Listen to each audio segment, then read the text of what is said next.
That means I don't get to hang out with my friends. I don't get to go hiking. I don't get to go do the things that I love. And I'm hopping into something that I don't normally do. What would my weekend be worth? And I don't know, just thinking about that now, it would be $10,000 a day. This is the Fearless Pricing Podcast, where we meet and talk about real life pricing experience. I'm your host, Filip Fucic. Hello and welcome back to the Fearless Pricing Podcast. Today we have Whitney Brewer and her story as a caveat. Whitney, can you tell us something about yourself first? Hi, my name is Whitney, and I am calling in from Columbus, Ohio, in the States. And I'm a full time photographer. I have been doing photography professionally for 5 years. Okay. On your own? Yes, all by myself. Tell us the story then. Okay. All right. So, story of I should have charged more. Let's rewind back 15 years. I think it was a sophomore or junior in college, and I was studying photography in college. And I had a friend of mine getting married, and his dad was also a professional photographer. And they asked me to photograph their wedding. And it was the first wedding that I had ever photographed. So I was really excited. I said, yes, of course. And we get into, the day, and there was like no really like paperwork written up or signed. It was just kind of like on a verbal agreement. Hey, I'm going to shoot your wedding. And for that, I will get paid something. Right. I was under the impression that I was going to get paid something. And so I shoot this wedding. It's a 12-hour day. Her dad took my memory card at the wedding and put it in his computer and took all of my images. That's a no-no as a photographer. When you shoot, you don't give your raw images away ever. And I gave him all of my images off that memory card, and I pretty much never heard from them again.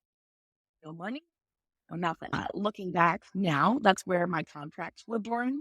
That's where I learned that like I have to have some type of contract, something in paper that people get to sign, because that was a really long day. And then for me to just give up my work at the end of the day, it was like detrimental to myself, my business. For sure. Yeah. Sorry you went through that, but since then you do contracts. Yes.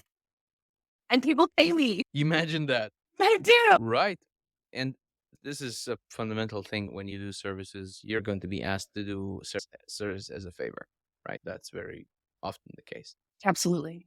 So what's your policy now on shooting for friends? Oh, on shoot. Okay. Shooting for friends. I treat my friends just as if they were any other person in the world. And I tell them that at the very beginning. Hey, it has nothing to do with our friendship. I just try to keep myself consistent and hold myself accountable. So everybody gets the same treatment. Everyone gets the same contract. Everyone gets, charged the same thing so that it's fair for everyone. Because if I don't charge you, I can't pay my bills. I can't live. So I learned that I had to be equal and fair with everyone, no matter if they were my friend or not. So it was almost kind of like creating a boundary. Very much. I mean, I think it very much is about it's a business one, it's not a personal one, but yes, it very much is a boundary. I have a two-pronged policy there. When I work with friends, I either do exactly the thing that you do or I go full charity. So I worked with a friend that couldn't pay. We had a pretty bad earthquake here a couple of years ago, and he was not in. So he lost his apartment, and he had some health issues, which meant that he would have to stop doing what he was doing. And I basically wanted to help him to enable him to work online, and I didn't charge him anything because he couldn't pay. But then I'm not giving you a discount, dude. I make enough. This is fine. Let's just work, right? So either one or the other. Because if you go with discounts, then a small discount is an insult to somebody that I'm going to give you, I don't know, 5%, 10%. You shouldn't have bothered, you know?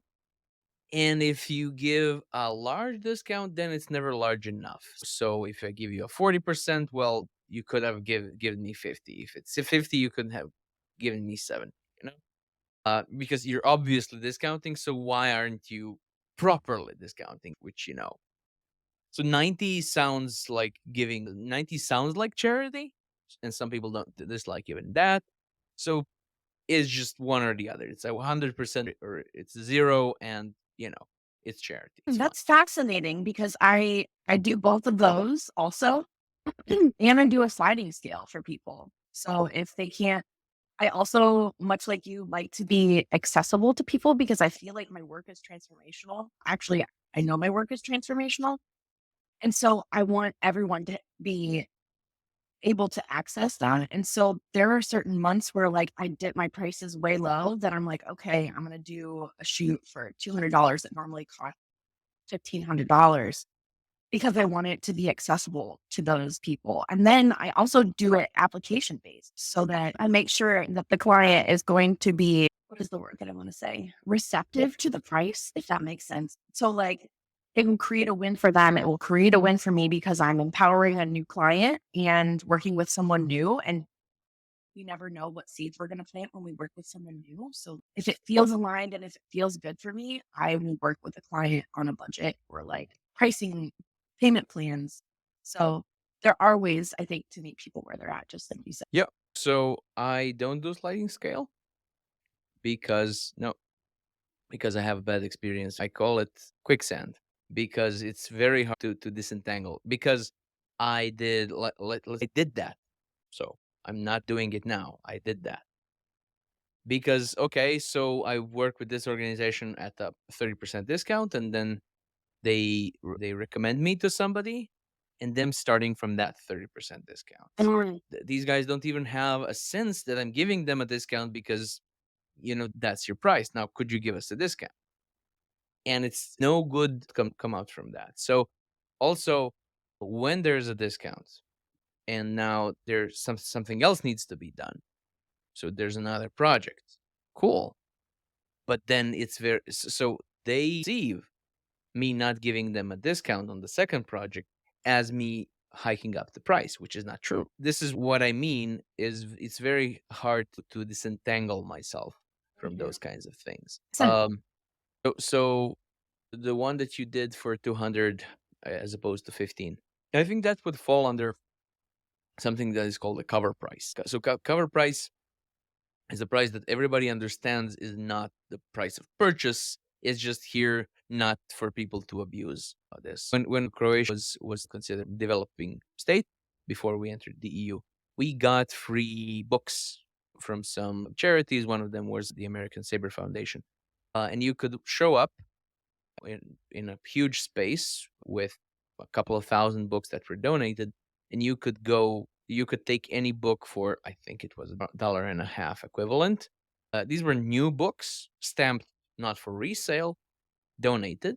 A 400-page book with beautiful 4 out of 4 color print, $1.50. So everybody understood that this was not the price of the book. This was just a cover price so that people wouldn't come there and, get some paper for lighting fires or whatever because it's free, right? So right. it's not free, but it's a cover price. It's not the real price of things. And as long as people understand that this is the case, this is fine. Then you don't get the stigma of, I got the cheap photographer, right? Because people don't like that. People don't.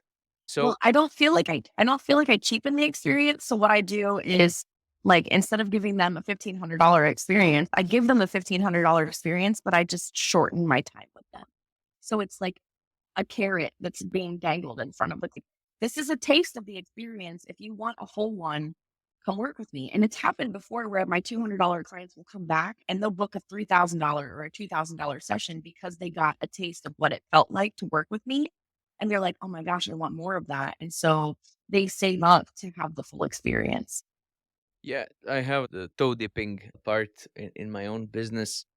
I used to work for 2 hours with people who would consider taking on my full business program just to show up for free, right?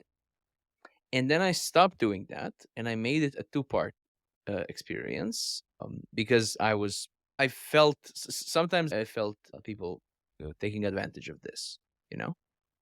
So now I don't do that anymore. I say, okay, so the first 2 hours are now 1,500, and then those 1,500 count toward the full 5,000 if we're going to do the full program. Some people only need the 2 hours. These are I call it a deep dive. These are the immediate gains. So what can somebody do immediately to start charging close to the value? There's always quick wins to be had, and those could be enough. Sometimes they're enough, but they're actually enticing, as you said, so the client comes back and say, okay, no, let's do the full thing. And in my eyes, they already paid the 1,500. So it's only for free if you're going to pay me 5,000. Then technically it was for free, right? So in this case, I think that works pretty well. Before we continue, I'd like to suggest two things. Firstly, if this is the first time you're tuning in, I'd love for you to subscribe and hear the next story in a week. And second, if you feel you could do with a little more fearless pricing content, look in the show notes for the link to the popular, short, and sometimes funny biweekly newsletter. That's it. Let's get back to the show, right? You have your conventional shoot with a Mhm. conventional amount of time. I'm wondering, how do you today, after 15 years after that experience, how do you approach pricing unconventional work? So let's say somebody says, could you accompany us to a yacht and do like a whole weekend of shooters or something like that? So just something that's I'm not used to. Yes, Great question. The way that I first of all, as much as you're comfortable saying yeah. it's So the first thing I ask myself is this going to bring me joy, and am I going to meet people that are potential clients? So like, there's two things: am I going to meet cool people? Am I going to meet people that I vibe with? And is it going to bring me joy? If either of those are a yes, how much is my weekend? Let's say, just like you said, they're like, I want you to accompany us on a yacht for the weekend. Okay, well, then I think about how much is my weekend worth? That means I don't get to hang out with my friends. I don't get to go hiking. I don't get to go do the things that I love. And I'm hopping into something that I don't normally do. What would my weekend be worth? And I don't know, just thinking about that now, it would be $10,000 a day, a day. dollars for a weekend. Yes, makes sense. I found a painter that is hobby artist. He's good, but he doesn't do that for a living. Okay. And he does sell his paintings, but he doesn't have to. So he has a day job, as they say. And so his way of pricing his work, his artwork, is he calls it paint based pricing, right? He looks at the picture and he says, how much would it hurt never just to look at my work hanging on my wall again, And he just adds up numbers, and when he gets to a number that he's, yeah, if somebody paid me that much, I wouldn't mind, and then he prices it out and he sells. That's very close to the thing that you just described. So how much is your weekend worth?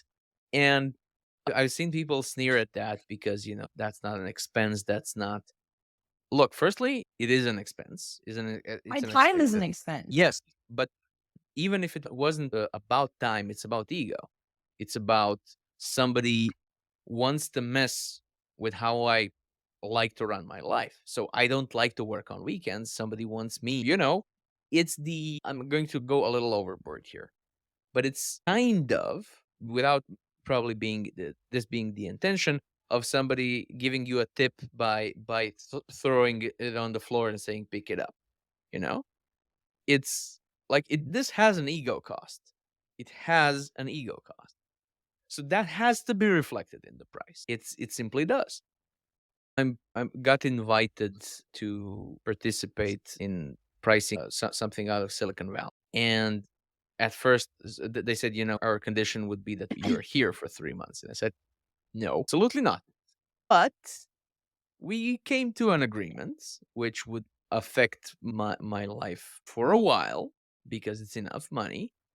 And I talked to my family members and they said, yeah, it would be irresponsible not to go. So we'll see. It's not a done deal. How it's like your weekend, but 3 months not seeing my kids. Yeah, that's going to cost. So firstly, I don't agree that it's not an expense. It's not an expense of time in some cases. Who cares? But it doesn't have to be an expense. This is not machine logic, right? Where, so how many grams of aluminum did it take to, no, my main expense, your main expense in being able to do what we're doing is the fact that we've been doing it for 15 years, right? And none of that is getting expended That's true, but it is getting relied upon, right? So that's the thing that we're charging for, not necessarily just the things that we're spending, right?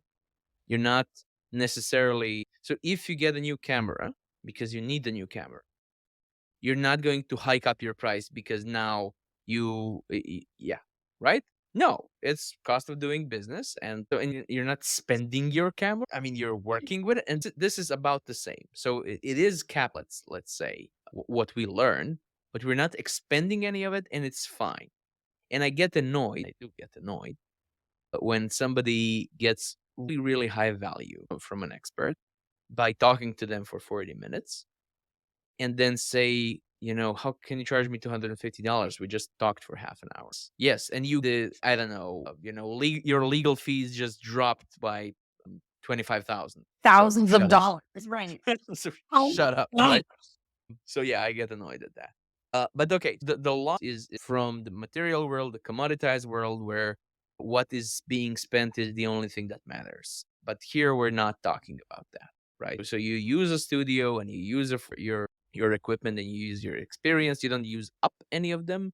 You use some time, yes, but I awesome can time. see some cases where you would charge exactly the same, although the time is shorter because it's, I don't know, the weekend or it's cold or you have to travel or any reason like that. By the way, when you travel, do you charge the costs for that? Yes. Yeah, the expenses. Okay. That took me a while to figure out, but with market research and talking to other photographers and other people who travel for work, yeah, I just actually sent a quote out to someone in Florida who wants me to fly down and do their wedding. And I'm like, well, just the flight and the accommodations alone is going to be like $2,000. So if you want to pay me $6,000 or $7,000 to photograph your wedding in Florida, and he's a friend, and if he's a good friend, he'll support my business and he'll pay me full price. That's a good logic. Yeah. That's a good logic. That's something that I've also had to figure out. I have a lot of people, like I had a lady, this is a fun story. I had a lady a couple weeks ago. She won a gift card from me from somewhere and she won it for free. And she let the gift card expire after I had reached out to her multiple times saying, hey, don't forget your gift card. Let's shoot. I always remind people, and it says on the gift card this expires in a year.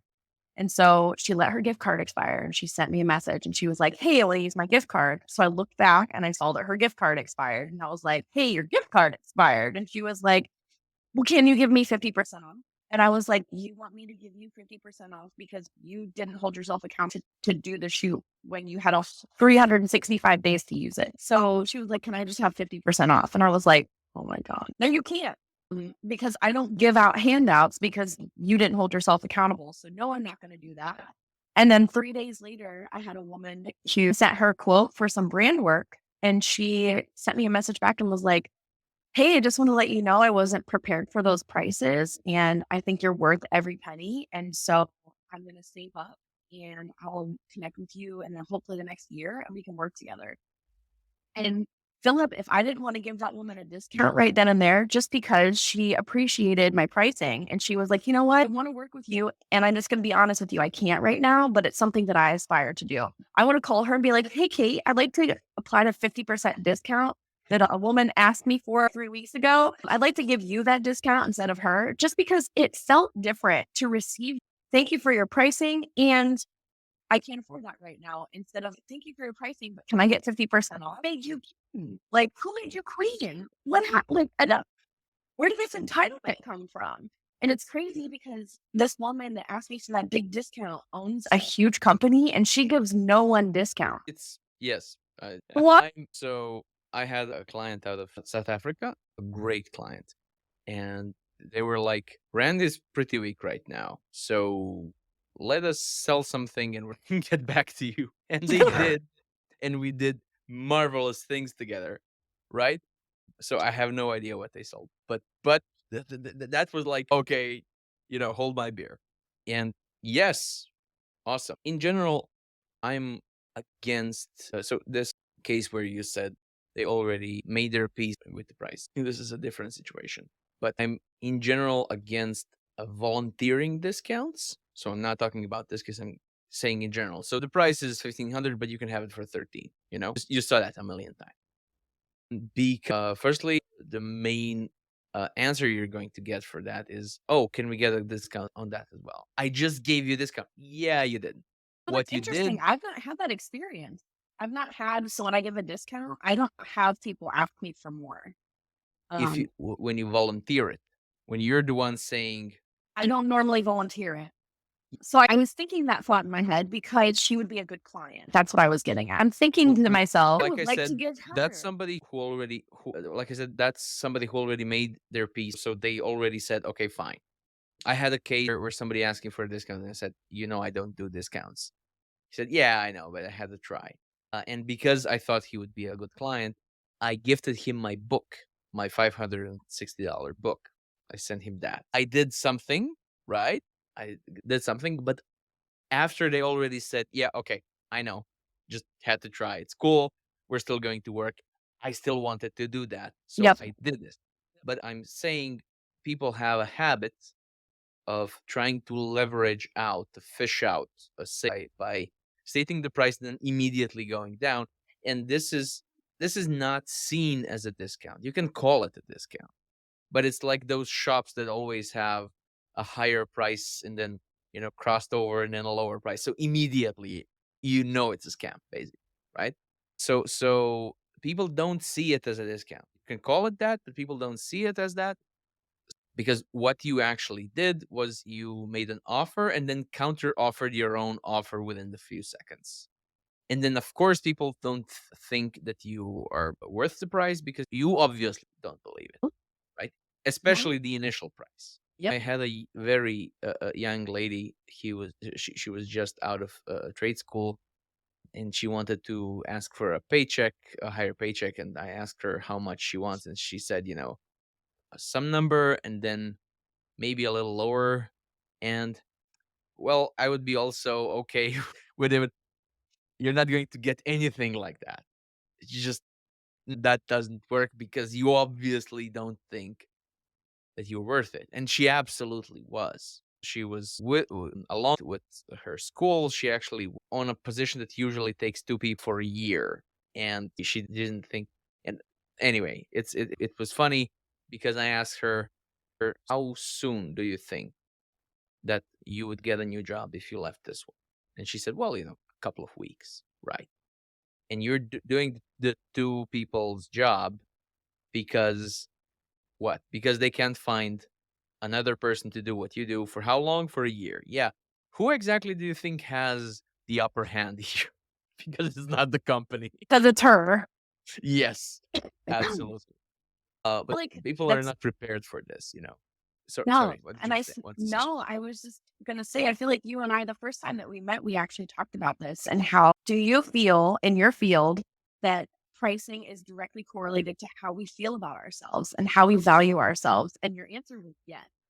And I'd like to tap into that because 5 years ago, 10 years ago, when I was running my business as a 24-year-old girl who had never been to therapy or any type of leadership training or workshops, I had some college under my belt, but there's only so much that you can do in college. But when you start getting into like further education and then shops and things like that, I started realizing that I was worth more than what I was experiencing. I was working in the restaurant industry and people were talking down to me in a restaurant full of people. And I finally was like, screw this. And I left this restaurant job and I started photography because I guess my vision or my aha moment was I would rather not make money than someone treat me like garbage. And so that's where the value started. And it just kept getting bigger and bigger. And now, like, I'm charging 10,000 plus dollars for shooting weddings. And I literally said 15 years ago, I want to be charging $10,000 for weddings. And so I'm at this point now where I leveled myself up and I'm like ready to level myself up even more. And I'm not afraid to do it because I've been doing it for 5 years. Ironically, pretty fearless, which has been so cool to experience and then to land here and talk about it and like hopefully support other people in that journey it's empowering. So I'm so grateful that you had me on. Yeah, I'm very happy to have you because of that experience. And I mean, people, especially in the visual arts, people really enjoy what and then they say, well, this is fairly easy for me because I already have the equipment and this and that. So and also I enjoy it, so I probably don't deserve to earn much, right? Which is completely beside the point. Yes, a lot of Because people have a hard time charging what because they love what they do. And they're like, I will, I, if I charge this much, then like an artist. And, I met a woman at a little gallery and she was selling her paintings for $30. And I was like, are you nuts? I was like, these are beautiful. And she's like, well, they don't sell for more than $30. And I'm like, because you say so. Maybe you're marketing in the wrong place, but like the right people will buy your thing if you price it the way. And she's like, I don't really want to make a lot of money. So it's very interesting the psychology behind why we price things, why we do. And like, why do we rip ourselves off from making money out of our passion? yeah, but it's definitely partly imposter syndrome, right? Who am I to charge? Yeah. And I mean, if you look deeply enough into anybody else, you will say, who are they to charge like that? I was brought up by counting my moral victories. So you didn't win, but you actually did. And more I work, the more I work with people, smart people, talented people, great people, the more I'm allergic to moral victories, because I didn't charge a lot. I made my art accessible to people who are going to flip it on eBay for 10 times the price. Good job. And now I'm struggling to pay my bills. Great, you won. Congratulations. Never do that. Yes. And yes, I do stand by what I said when we talked. I think people do. So, not all, but a part of our self worth is affected by how much we can charge. Because that is, in today's world, where nothing is objective, getting paid is kind of objective, right? If somebody says, "Oh, Whitney, I love your work, blah blah blah blah blah," would I pay you? Not really, right? Then, yeah, thanks for all of the words. You can keep them, you know. And even if somebody asked for your work and then was like, yeah, these are fine, and then came back and asked you for something else, and you asked them for more money, and they said yes, you would know that they like that. They don't have to say much, right? This is show don't tell. So I think it has to do with, especially as professionals, how valuable we see ourselves. Definitely has to do with how much we can price, and this is why I think fearless pricing is the way to go. It is the way to go. So, what advice, just to wrap it up, what advice would you give to solopreneurs and expert professionals in general that struggle with their For practice? me, was realizing that I could take myself seriously. When I stepped into that mindset of, okay, you can take yourself seriously now. Like, this doesn't have to be like a hobby or an amateur thing. It can be like a full time thing. So, A real thing. a real thing that you can make money on and all the things. It doesn't have to be, I think we rip ourselves off, right? So like we're the only ones in our way so when I started taking myself seriously, I started pricing appropriately. And then that just kept scaling because I kept growing and I kept learning that like I needed to keep myself even more seriously. Adulting doesn't get any cheaper. It doesn't ever stop. The world doesn't stop. So like you have to keep going. And I think that was the big thing for me was like, okay, I just get to take myself seriously because if I want to do this, then I need to treat myself like a professional. So once I stepped into that, it was like all hands on deck and we were rolling out the door. It was awesome. Very cool. Yeah. Where can people find you? Good question. People can find me on Instagram. That would be Whitney Brewer _. LinkedIn would be Whitney Brewer photo and as well as Facebook. And then my website is whitneybrewer.com. I'll put those in the show notes. Thank you very much for being here. Yes. Thanks for having me. And dear listener, I'll see you next week on What I Should Have Charged. Bye. Thanks for listening. If you would like to hear more, simply subscribe. Until next time, your host, Filip Vojic.